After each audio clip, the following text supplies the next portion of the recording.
and our next speaker is Junayd Ul Islam, who's been one of the key activists in the climate strikes in Cambridge, amongst other things. So, over to you. Thank you. Can everyone hear me? Yeah. Okay. So, sorry for my speech is a bit long, but I'm speaking on behalf of Youth Strike for Climate and CND. So I'm going to start with a bit of a history, because that's what I like to talk about. So, the 1960s were a dangerous time.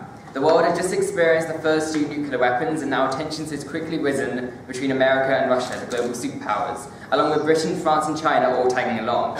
It was a time of huge hostilities, huge racism and huge fear that we could end up destroying our own species. In response to this sheer madness, mutual assured destruction, a huge movement rose up against nuclear weapons and demanding peace and humanity on our globe, which saw the birth of the Campaign for Nuclear Disarmament. It was a time of great fear, great action, and great hope. We had historic protests from Faslane to London, often with the Labour leadership taking part. We had artists throughout the 20th century making films, poems, and music about the need for a peaceful planet. And you know what? That movement won. Eventually, in the 80s, politicians were forced to bring themselves down to earth and negotiate deals like the INF and NPT, which effectively started the end of the Cold War.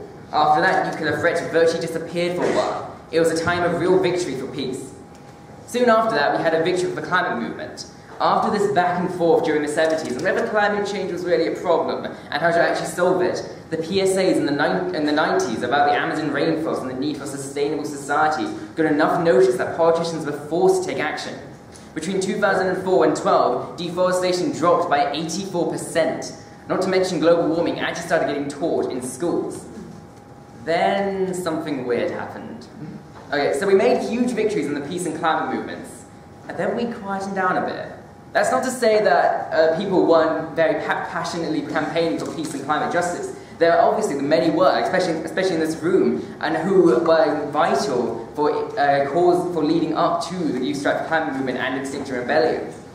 But the problem was, this wasn't on the scale of the 80 CND or the scale of modern XR. This was kind of on the scale of this room here, which, considering how serious these problems were, really wasn't enough.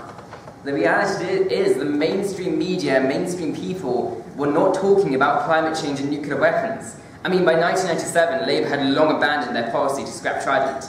And because of that strange lack of action through this time, politicians and companies were able to carry on as they were. They still dump millions of pounds in nuclear weapons. They still sell billions of weapons to the Saudis, Israel, India, etc. They still intervene in countries for oil. They still burn coal and gas day after day, and they still convince industrializing countries like Nigeria that the only way to advance is to kill your ecosystem. And the thing is, during the 21st century, we actually saw the effects of climate change. The 10 hottest years on record are all after 1998. Between 2010 and 11, there were over 42 million environmental refugees in Asia and the Pacific. We were seeing all these effects of climate change in the global south, and the only people here who cared were mocked for being soppy losers. The only people who cared about not dying were called soppy losers. Wow. Love humanity. So now we come to 2019, and when I found out there was going to be a nationwide youth strike for climate, I was pretty surprised. So I told my friends at Cambridge Students CND, and they were mostly for it. So on that surprisingly sunny February day, we took our van out to the Cambridge Council and waited. I wasn't quite sure what to expect. We at CND had organised a few demonstrations in the past, which got a decent turnout, nothing amazing. It had been hard to get young people to care about all this. But oh my goodness, that day was incredible. I remember hearing this slow and steady sound from down the hill. It was chanting. Before I know it, I'm overwhelmed by literally hundreds of children, mostly from my school, all with banners and placards and pretty loud voices. It was amazing, historic even. A little all over the place, but not only did it show hope, it showed action. And man, in just over a year from Greta, we have brought climate change from nothing but a side topic that only soppy losers cared about to something at the front of the political spectrum and at the front of people's minds. People are suddenly starting talking about what we need to do, and politicians can no longer get away with not talking about the climate crisis. There's just one really big problem. So we have all this discussion about climate change, and everyone's thinking about it. Yet no one is talking about nuclear weapons and the peace movement or socialism. We vanished. Most people see CND as this historic campaign that's gone and happened. We really haven't aged well. And thanks to our disappearance, war has certainly not disappeared. After Bush and Blair, we had Obama and Cameron who basically coined the use of drones. And we've seen all the bloodshed in Syria and still in Iraq. Now we've got Trump, who brought us shockingly close to war in North Korea, and he's recently been tearing up the INF Treaty, the Iran nuclear deal, all the great steps to peace we worked so hard for. And recently the UN passed a ban on nuclear weapons, which is currently being ratified across the world. Yet most people in the West don't even know it exists. The tensions are so high right now, and we actually have a way of stopping this. We need the peace movement now more than ever, and nobody cares. So I've been edging on the underlying problem for a while, which is that we concluded too early.